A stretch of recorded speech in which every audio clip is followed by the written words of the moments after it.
Every mode of training, it seems to me, has its drawbacks. If you say, as many have done in the past, well, the bricks and mortar seminary is the best model because you're in person.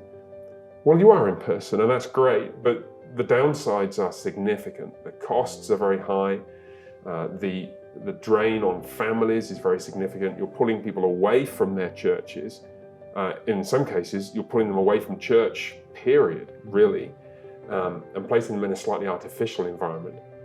Our hope, I think, is that this will be an optimal blend of local church situatedness, embodied relational context in the local church and with these short week-long courses, and then the majority of the academic content delivered online so that people all over the world can benefit from it.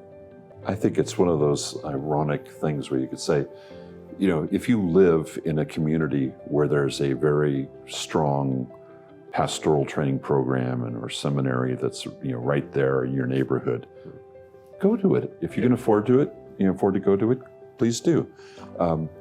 But the problem is that when it's centralized and you have to leave home and job and church to go there and sacrifice all of that in order to make that happen, now the cost has become so high that it is actually a negative experience for the family, for the church, and the community that you're from.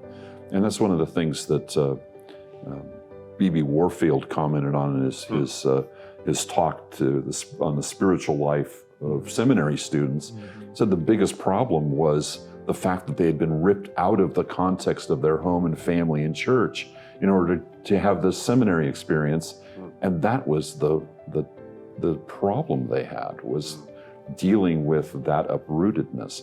So this approach is, it's not ideal perhaps in the face-to-face sense, but it's allowing people to maintain face-to-face relationships who are most important and nearest and dearest to them. And so it's a valuable experience that allows you to do that.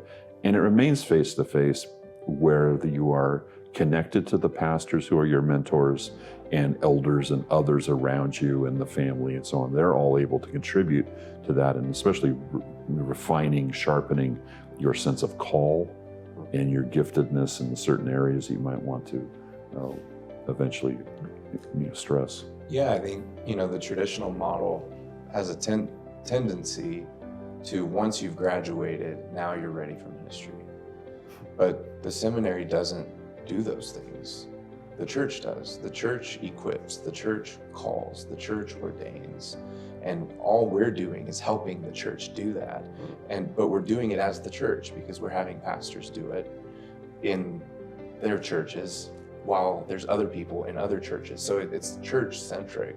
It's for the church, for the Lord, and for the world, which is that's like our mission. Our tagline. Yeah, there you go.